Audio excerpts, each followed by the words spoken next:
Halo, selamat datang kembali di channel Mas Dies. Dalam video ini kita akan kembali meneruskan cerita komik dari manhwa yang berjudul Absolute Sword Sense. Dan jika kalian belum nonton part sebelumnya, kami sangat menyarankan kalian untuk menontonnya terlebih dahulu agar mengerti jalan ceritanya. Dan jika kalian ingin mentraktir kopi, silahkan klik link yang berada di kolom deskripsi. Langsung saja ke part yang ke-6 ini, setelah Kapten Oh terbangun dari pingsannya, Wonwi pun berinisiatif untuk segera menyerangnya.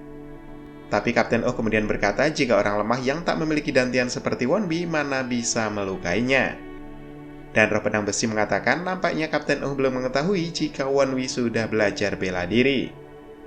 Kemudian Kapten Oh terlebih dahulu menyerang Wonwi menggunakan tinjunya. Namun Wonwi berhasil menangkis tinju itu dengan sangat mudah.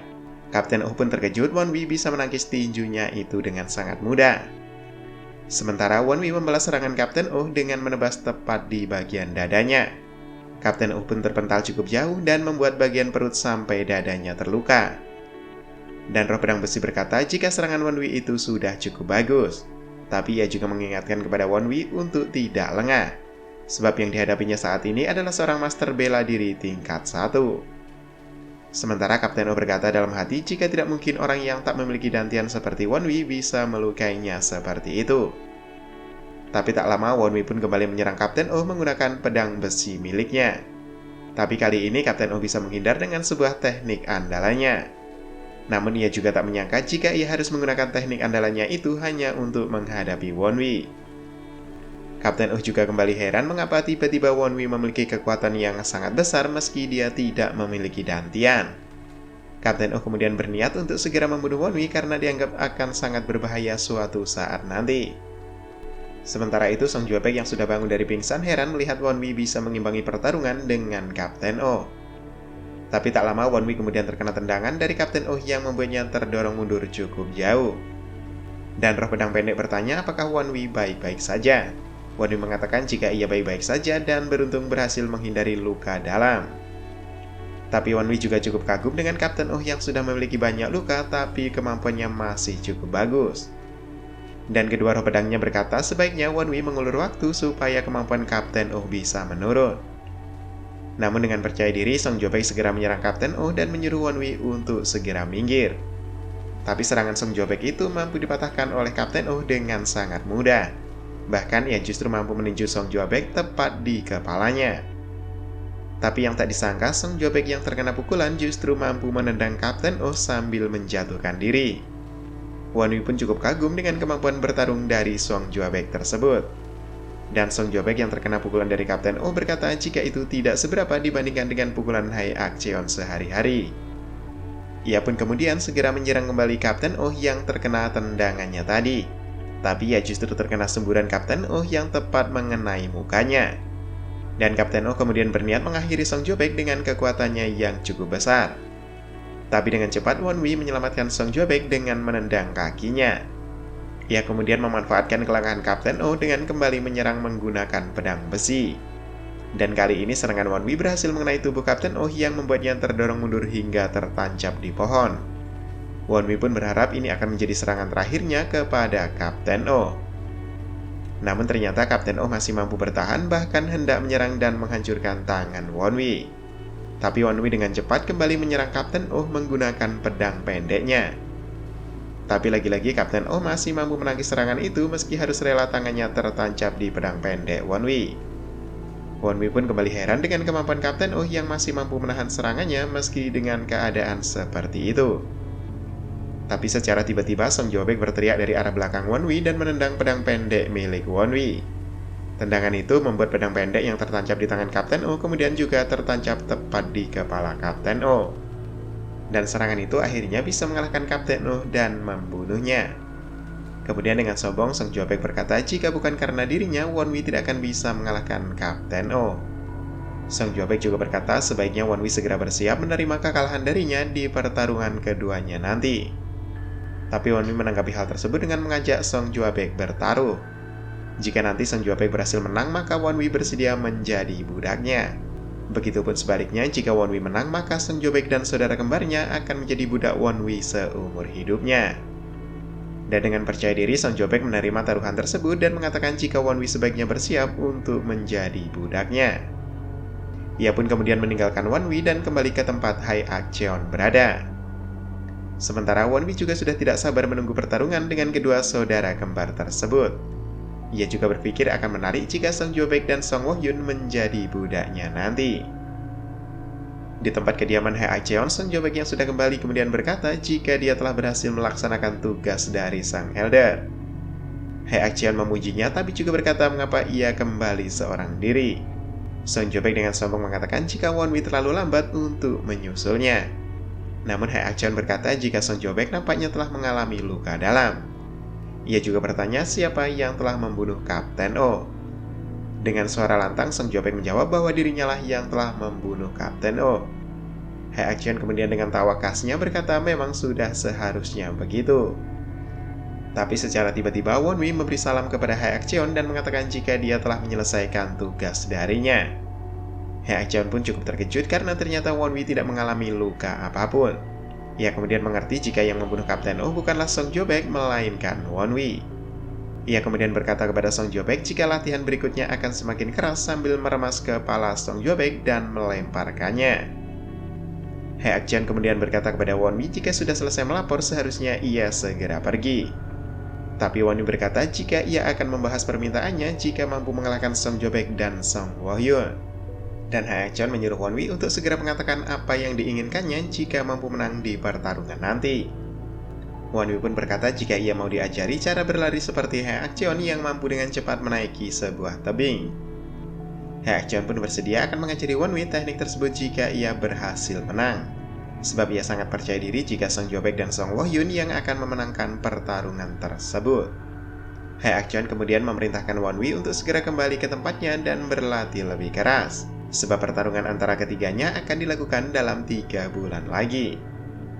Won Wi pun berkata dalam hati jika ia semakin bersemangat berlatih dan percaya diri akan mendapatkan teknik milik Hae Ak Cheon itu. Setelah kembali ke tempatnya berada, roh pedang besi bertanya kepada Won Wi apa perasaannya setelah menggunakan teknik pedang surgawi untuk pertama kalinya. Dan Won Wi menjawab jika ia masih belum percaya bahwa dia telah mampu mengalahkan Kapten Oh. Ia juga berkata jika serangan pertamanya itu terlalu mudah mengenai Kapten Oh dan mungkin itu karena Kapten Oh sudah terluka sebelumnya. Tapi roh pedang juga berkata meski begitu teknik yang digunakan Won Wi itu adalah salah satu dari 8 teknik pedang bercahaya milik pendekar pedang surgawi selatan. Dan ia juga mengatakan jika itu terjadi pada pendekar pedang surgawi selatan maka ia akan mengalahkan Kapten Oh hanya dengan 1 gerakan saja. Won Wi pun cukup kagum dengan cerita dari roh pedang besi itu jika ternyata pendekar pedang surgawi selatan memang sehebat itu. Tapi roh pedang pendek kemudian berkata jika saat ini Won Wi bisa kembali fokus berlatih, sebab yang mengganggunya selama ini sudah tiada. Sementara Won Wi juga berkata jika menurut apa yang dilihatnya saat ini Song Jobek nampaknya akan menjadi lawan yang sulit. Dan Won Wi kembali bertanya pada pedang besi apakah saat ini ia harus kembali berlatih gerakan berpedang. Dan roh pedang berkata jika selama ia belum menguasai 8 teknik pedang bercahaya dengan benar maka akan terus berlatih. Sementara Won Wi berlatih, roh pedang pendek bertanya pada roh pedang besi apakah tidak masalah baginya jika Won Wi juga berlatih dengan Hae Ak Cheon. Sebab Hae Ak Cheon adalah mantan musuh master lamanya dulu. Tapi roh pedang besi berkata jika itu tidak masalah, justru itu akan bagus bagi perkembangan Won Wi dalam seni bela diri. Sementara di tempat berbeda terlihat Hae Ak Cheon sedang melatih Song Jobek. Dan beberapa kali Song Jobek terlihat terkena pukulan dari Hae Ak Cheon yang membuatnya terpental cukup jauh. Kemudian Hae Ak Cheon pun memarahi Song Jobek karena masih belum mengalami peningkatan yang cukup baik.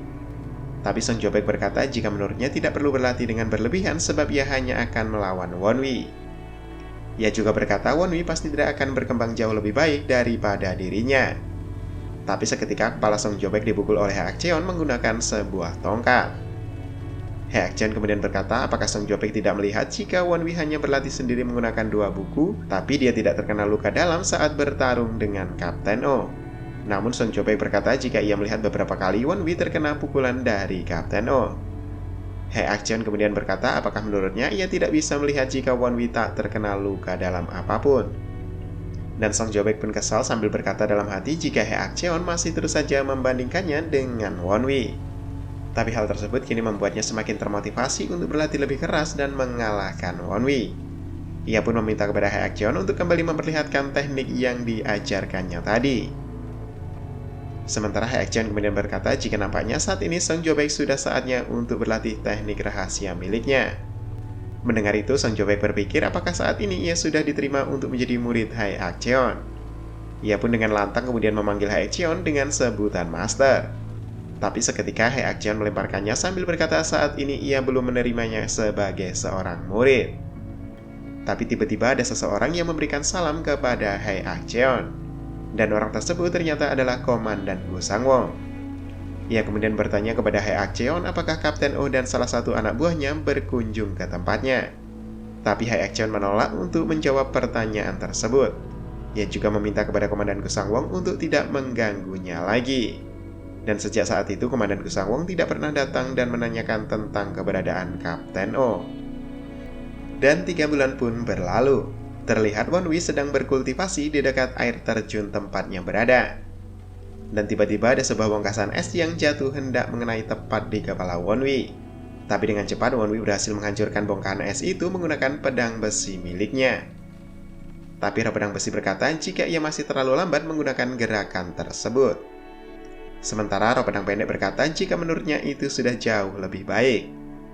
Dan Wonwi berkata kepada keduanya untuk tidak memperdebatkan hal itu. Sebab saat ini sudah waktunya untuk datang ke pertarungannya dengan si kembar Song Jo-baek dan Song Woo-hyun.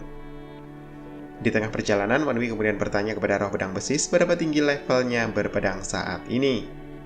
Dan roh pedang besi berkata jika ia saat ini baru berada pada setengah level master lamanya. Tapi roh pedang besi menambahkan jika Wonwi sudah berkembang sangat baik. Sebab ia sudah bisa menguasai 3 teknik pendekar pedang surgawi selatan hanya dengan 3 bulan berlatih.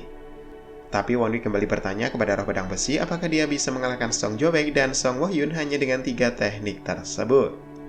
Dan roh pedang besi berkata jika Wonwi memang belum mencapai level pendekar pedang surgawi selatan. Namun jika dilihat dari teknik berpedangnya maka ia sudah cukup sempurna untuk bisa mengalahkan si kembar itu. Tapi roh pedang besi juga mengatakan kepada Wonwi untuk lebih percaya diri sebab ia saat ini sudah semakin kuat.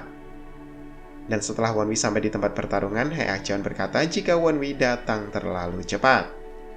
Ia juga memuji karena Wonwi tidak berusaha untuk kabur darinya. Dan Hae-Akjeon bertanya kepada Wonwi apakah ia sudah siap untuk bertarung dengan si kembar. Wonwi pun dengan percaya diri menjawab jika semua itu akan terjawab jika pertarungan sudah dimulai. Sementara itu terlihat Song Jo-baek dan Song Woo-hyun berdiri di belakang Hae-Akjeon dengan badan yang semakin berotot. Kedua roh pedang Wonwi pun cukup terkejut dengan penampilan kedua saudara kembar itu. Mereka pun mengatakan nampaknya kedua saudara kembar itu sudah berlatih dengan sangat keras. Tak lama Hae-Akjeon kemudian menjelaskan peraturan di dalam pertarungan itu. Nantinya kedua belah pihak tidak boleh menyerah sebelum salah satu dari mereka sudah tidak bisa lagi bertarung. Ia juga mengatakan tidak akan bertanggung jawab jika akan ada yang kehilangan nyawa dalam pertarungan nanti. Wonwi pun tidak mempermasalahkan hal itu dan bertanya akan melawan siapa dulu. Dan dengan cepat Song Jo-baek maju dengan percaya diri mengatakan akan melawannya terlebih dahulu.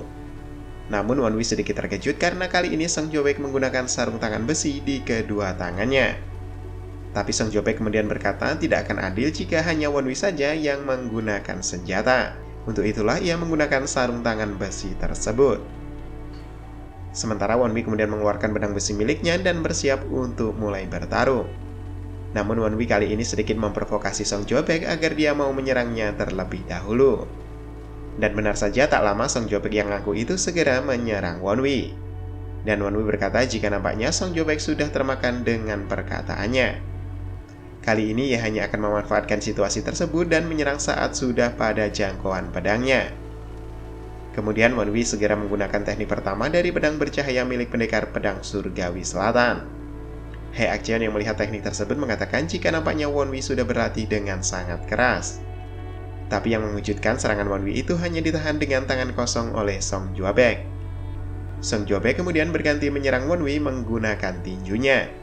Namun Wonwi berhasil menghindar sambil menendang tepat di bagian dagu Song Jo-baek. Tapi saat Wonwi ingin kembali menggunakan teknik pedangnya, Song Jo-baek dengan cepat memukul Wonwi yang membuatnya terpental cukup jauh. Dan Song Jobek dengan kesal berkata jika tidak seharusnya pendekar pedang menggunakan kakinya untuk menyerang.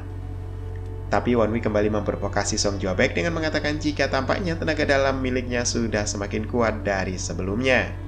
Song Jobek pun dengan sombong berkata jika ini semua karena kerja kerasnya dalam berlatih selama ini. Tapi Won Wei kemudian berkata di dalam hati jika hal tersebut tentu tidak begitu mengejutkan. Karena dalam 10 tahun yang akan datang, kedua saudara kembar itu akan menjadi master bela diri yang sangat disegani di Cultus Blood.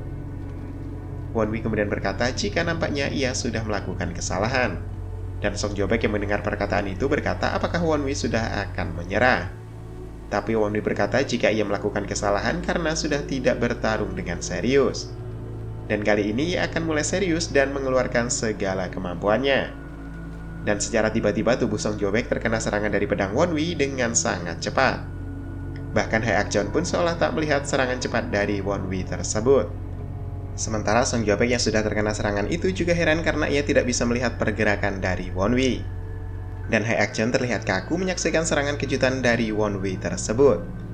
Dan Won Wei kemudian berkata jika kedua orang itu tidak perlu terkejut, karena pertarungan yang sesungguhnya baru akan dimulai. Sementara Song Jobek kemudian teringat akan latihan yang dilakukan bersama Hae Ak-jeon. Ia juga ingat apa yang dikatakan Hae Ak-jeon jika harus bertarung dengan jarak dekat apabila menghadapi seorang pendekar pedang. Dan ia juga cukup familiar dengan teknik pedang yang digunakan oleh Won Wei itu, sebab beberapa kali Hae Ak-jeon juga menyerangnya menggunakan teknik tersebut. Tapi Song Jobek cukup heran kenapa Won Wei juga bisa melakukan teknik tersebut dengan sama kuatnya seperti yang dilakukan oleh Hae Ak-jeon, padahal ia hanya berlatih seorang diri saja. Dan Won Wei kemudian memanggil Song Jobek dan mengatakan kenapa dia tidak segera bangun, apakah ia sudah menyerah dan mengakui kekalahannya. Tapi seketika Song Jobek kembali berdiri dan berkata jika serangan Won Wei itu tidak ada apa-apa baginya. Ia kemudian berkata kepada Won Wei jika ia juga akan mengeluarkan segala kemampuannya, sebab selama ini ia sudah berlatih dengan sangat keras dengan Hae Ak-jeon. Selain itu ia juga sudah berkali-kali melihat teknik pedang bercahaya yang digunakan oleh Hae Ak-jeon. Jadi saat ini ia hanya akan fokus untuk menghadapi Won Wei. Dan Hae Ak-jeon terlihat tersenyum melihat semangat yang ditunjukkan oleh Song Jobek. Sementara kedua roh pedang juga cukup heran dengan kemampuan Song Jobek, karena ia hanya menyisakan goresan kecil setelah mendapatkan serangan telak dari Won Wei. Tapi kemudian roh pedang besi berkata jika Won Wei nampaknya harus menggunakan rencananya untuk mengalahkan Song Jobek. Won Wei dan Song Jobek pun bersiap untuk kembali bertarung. Dan kali ini Song Jobek cukup percaya diri bisa memblokir semua serangan dari Won Wei. Dan benar saja semua teknik pedang bercahaya milik Won Wei berhasil diblokir dengan mudah oleh Song Jobek. Hingga akhirnya Song Jobek mendapatkan kesempatan untuk kembali menyerang Won Wei menggunakan tinjunya. Serangan itu pun membuat Won Wei terdorong mundur cukup jauh. Dan ternyata Won Wei memang sengaja menyerang Song Jobek dengan teknik pedang bercahaya yang sama persis dengan buku yang diberikan oleh Hae Ak-jeon. Itu dilakukan oleh Won Wei agar dia bisa menggunakan teknik pedang bercahaya yang sudah disempurnakan. Dengan alasan jika semua tekniknya sudah mampu diblokir maka Won Wei akan mengubahnya dengan spontan. Maka hal itu tidak akan membuat Hae Ak-jeon curiga jika Won Wei telah menggunakan teknik yang telah disempurnakan. Won Wei kemudian berusaha untuk kembali menyerang Song Jobek yang kali ini akan menggunakan teknik yang telah disempurnakan. Tapi Song Jobek yang masih menganggap tekniknya tetap sama, ia bersiap untuk kembali memblokirnya. Tapi secara mengejutkan Won Wei merubah teknik tersebut dan membuat Song Jobek terpukul mundur. Song Jobek pun terlihat heran dengan teknik Won Wei itu. Bukan hanya itu, Hae Ak-jeon yang melihat dari kejauhan juga nampak heran dengan teknik baru dari Won Wei. Sementara Song Jobek kembali bersiap untuk memukul Won Wei dengan kekuatan tinjunya. Tapi serangannya kali ini berhasil ditahan dengan tangan kosong oleh Won Wei. Song Jobek pun terlihat terkejut karena Won Wei berhasil menahan serangannya itu. Won Wei kemudian bersiap untuk menggunakan teknik kedua dari pedang bercahaya yang telah disempurnakan. Dan serangannya itu kemudian berhasil mengenai tubuh Song Jobek. Tapi kali ini Won Wei cukup heran sebab saat pedangnya mengenai tubuh Song Jobek, tangannya terlihat terluka. Bahkan ia merasa seperti sedang menebas sebuah batu yang sangat keras. Dan secara mengejutkan, Song Jobek berdiri di depan Won Wei dengan tubuh berwarna kuning keemasan. Dan part ini pun berakhir sampai di sini. Jika kalian suka dengan cerita ini, jangan lupa untuk terus mendukung kami dengan like, share, dan subscribe. Dan jika kalian ingin mentraktir kami kopi, silahkan klik link yang berada di kolom deskripsi. Terima kasih sudah menonton dan sampai ketemu lagi di video part selanjutnya.